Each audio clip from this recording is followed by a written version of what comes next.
संतोष देशमुखांना श्रद्धांजली वाहण्यासाठी आपण सगळेजण इथे जमलो.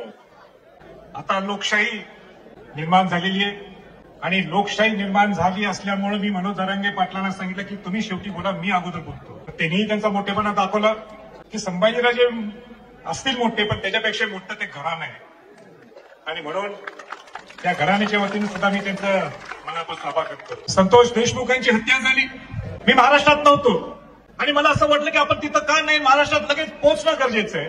आणि महाराष्ट्रात पोहोचल्यानंतर पहिल्यांदा संतोष देशमुखांच्या घरी गेलो, त्यांना सांत्वन करण्यासाठी त्यांच्या घरच्या लोकांना.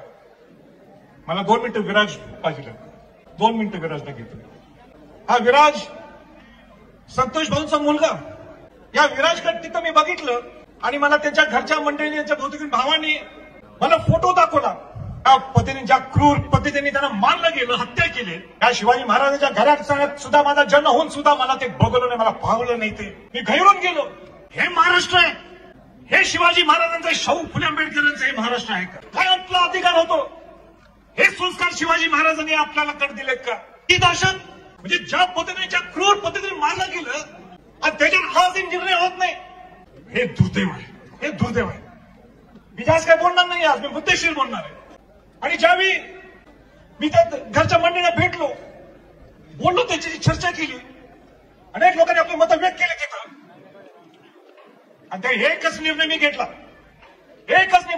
तो निर्णय हा होता. आणि सगळ्यांच्या समोर जाहीरपणाने मी त्यावेळी बोललो की हा जो मोरक्या आहे, त्या मोरक्याचा आश्रय देतात जो कोण आहे, तो धनंजय मुंडे. मी नाव घेऊन सांगतोय, नाव घेऊन कोर्ट घेऊन सांगतोय. छत्रपती केव्हा कोर्ट करत नाही, तरी मी कोर्ट घेऊन सांगतो, तो आश्रयदाता धनंजय मुंडेला मंत्रीपद देऊ नका, हे मी त्यावेळी सांगितलं होतं. पण मला माहित नाही त्याचा राजीनामा घेतील का देतील का, हकालपट्टी करतील. पण बीडच्या सगळ्या जनतेतल्या लोकांना मला हे सांगायचं आज, ते सांगण्यासाठी मी आलोय. आणि ते म्हणजे जर त्यांना पालकमंत्रीपद दिलं तर हा संभाजी छत्रपती घराणं बीडचा पालकमंत्री घेणार. आम्हाला दहशत चालत नाही, आम्हाला दहशत चालणार नाही. शिवाजी महाराजांचं, हे शाहू फुले आंबेडकरांचं हे महाराष्ट्र आहे. आणि इथं जर दहशत कोण पसरत असेल तर माझी जबाबदारी, माझं कर्तव्य आहे, मी इथं येणार.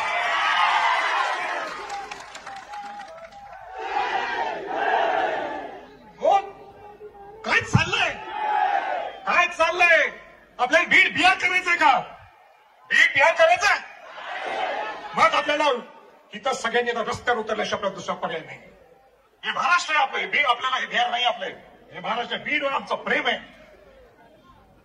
तू तिथं 19 दिवस झालेले.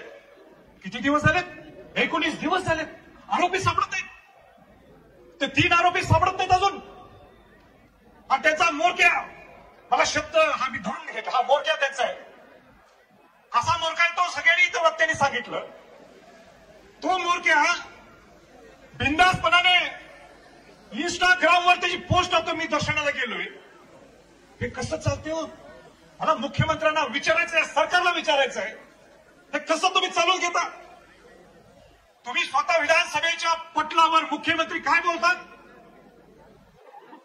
एसआयटी लावले मानतात, ठीक आहे, त्या एसआयटीवर मी बोलतो, पण हे सुद्धा बोलून दाखवतात त्याच टोनमध्ये, त्याच लाईनमध्ये की हा मोरक्या खंडनीत दोषी आहे. हे कोण बोललंय? मुख्यमंत्री महोदय त्यांच्या भाषणात बोलतात. मग त्या मोरक्याला अजून अटक का झाली नाही? आपला प्रश्न सर्वांच्या वतीनं सरकारला. त्याच्या पलीकडे जाऊन मला सांगायचंय, इथं मोठ्या सभेत पंकजा मुंडे म्हणतात, काय म्हणतात की हा वाल्मिक कराड, हा धनंजय मुंडेचं पान सुद्धा आलं त्याच्यामुळं. हे कोण बोलतंय? मी नाही. कोण बोलतंय? धनंजय मुंडे बोलतात. आणि धनंजय मुंडे हे सुद्धा म्हणतात, पंकजाताई मुंडे म्हणतात. धनंजय मुंडे काय म्हणतात? माझे आणि त्यांचे जिव्हाळ्याचे संबंध आहेत, माझे त्यांचे घरचे संबंध आहेत, आमचे त्यांचे व्यवहारिक संबंध आहेत. आणि त्याच्या पलीकडे जाऊन मला सांगायचंय की त्याला, या मोरख्याला वटमुक्त्यार पत्र सुद्धा दिलेलं आहे व्यवहार करण्यासाठी. ज्या माणसाला वटमुक्त्यार पत्र दिलं, कोणाला दिलं जातं वटमुक्त्यार पत्र? जो विश्वास त्याला दिलं जातं. मग का आताचा हा मंत्री वाढवण्यासाठी. त्याला माहित नाहीये कुठे वो दिवस रात्र एकमेकाशी बोलतात, कुठं काय करायचं, कशी पैशाचे उलाढाल करतात ते सगळ्यांनी सांगितलं तुम्हाला, पण त्याला माहित नाही. माहित नाही कुठे ठेवलंय, सगळं ठेवलंय, सगळ्यांना कल्पना आहे, पूर्ण महाराष्ट्राला जी कल्पना आहे. पण आता आम्ही कदापि ही दहशत खपवून मुळीच घेणार नाही.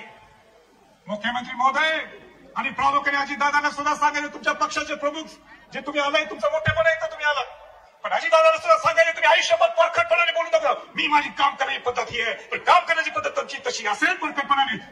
करेक्ट. आता कार्यक्रम करेक्ट करा तुम्ही, आता कार्यक्रम करेक्ट करून टाका. तुमच्या जर तिकून धमक असेल, तुमच्या जर हिंमत असेल, त्या पहिला या मंत्रीला हटवून द्यायला पाहिजे. हा कधीपणी कार्यक्रम मंत्रिमंडळातून हो कसं सहन करायचं आपण. एक एक क्षण मी तर आल्यानंतर मला दुसरा तो फोटो दिसत होता. काय वार केलेत, किती वार केलेत.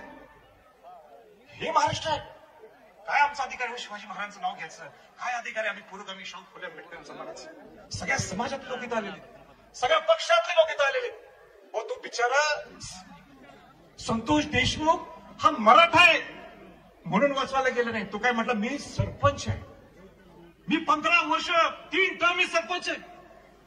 एका सामान्य घरातला त्याचा जन्म, एक गरीब समाजातला मुलगा, प्रामाणिकपणे एवढंच 3 वर्ष सरपंच पद बसवणं, 3 टर्म कुणाला चेष्टा नाही. मला नाही वाटत महाराष्ट्रात उदाहरण पाहिजे. तो कोणाला वाचवला जातो, बौद्ध समाजाचा, दलित समाजाचा अशोक सोनवणेला बहुतेक त्या मुलाला वाचवला जातो. आणि म्हणून हा इतिहासात पहिल्यांदा असा मोर्चा घडलाय ज्याच्यात जातीच्या पलीकडं, धर्माच्या पलीकडं, आणि ह्याचा निर्णय या सरकारने देणं गरजेचं. एक चांगली मान्य आवडते तुम्ही मी चर्चा करत होतो, ती म्हणजे एसआयटी जी नेमलेली आहे. आणि त्या दिवशी मी घरी गेलो होतो त्यांच्या वेळी त्या घरातल्या मंडळी सुद्धा त्यांच्या सगळ्या आजूबाजूच्या सगळ्या त्या गावातल्या ग्रामस्थांनी मला सांगितलं, राजे तुम्ही आवाज हा उठवणं गरजेचं आहे. आणि आम्हाला अधिकारी कोण पाहिजे एसआयटीवर, आम्हाला अधिकारी कुमावत सारखा अधिकारी द्या ज्याला इथं बाहेर पेटलेला आहे. सगळ्यांचं एक मत आहे, तुम्हाला का कुमावत नाही बाहेर काढलं. शहाजी उमाप सारखे अधिकारी आम्हाला द्या, शहाजी उमाप सारखा आम्हाला अधिकारी. आम्हाला पारदर्शकपणाने ह्याचा निर्णय लागायला पाहिजे. पण किती दिवस वाट बघायची आपण सर्वांनी ठरवायचं. सरकारने तर बघायचं काय आक्रोश आहे. एवढ्या उडाताना सुद्धा हजारो लोक इथं एक माणूस इथं हल्ला नाही. ही आणलेले लोक नाही, ते सगळ्या भावना एक आक्रोश दाखवायला सगळे आले. हे बघा उजवीकडे कशी बसले लोकांवरती पत्र्यावर. कोण बसले कोणासाठी, हे संतोष देशमुखांसाठी तर बसले, पण संतोष देशमुखांच्या बरोबर ती माणुसकी जपण्यासाठी हे सगळे जपले.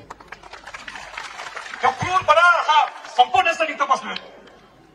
माझी सगळी तुमच्या नेत्याकडनं सगळ्यांना विनंती राहणार, तुमचे जे कोण पक्षाचे प्रमुख असतील, जे कोण असतील, अहो राजकारणाच्या पलीकडे आपण काही विचार करू, राजकारणाच्या पलीकडे आपण विचार करू आणि सांगू हा संतोष देशमुख हा नुसता निमित्त.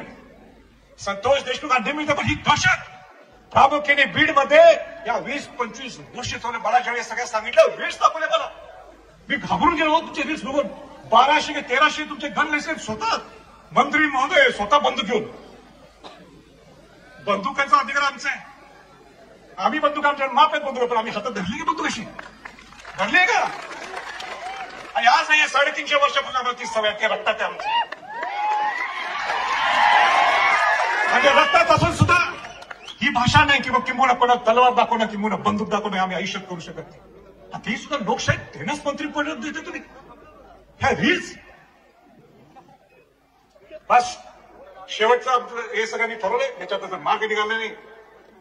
मनोज जरांगे असतील, सगळे मंत्रिमंडळ, सगळ्याच्या माजी मंत्री असतील, आजी मंत्री कोणी, बाकी सगळे आमदारगण असतील, सगळ्या पक्षातले लोक असतील, सगळ्या समाजातले लोक असतील.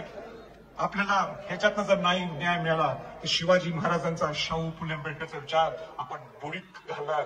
हा माझा सगळ्यांना मेसेज आहे. हा महाराष्ट्राचा माझा एकच मेसेज आहे. मी मोठा नाहीये, परत एकदा सांगतोय, छत्रपती घराणं मोठं आहे. आणि छत्रपती घराण्याचं नाव आणि त्याचे संस्कार आपल्या जपाचे असतील तर माझ्यासारखा सुद्धा संभाजी छत्रपती, संभाजीराजे नाही, संभाजी छत्रपती सुद्धा हा तुमच्या बरोबर असेल, तुमच्या शेवटच्या घटकापर्यंत असेल. या न्याय मिळवून देण्यासाठी आपले सगळे असणार आहे. मी काय करणार आहे मी तर बोलणार नाही.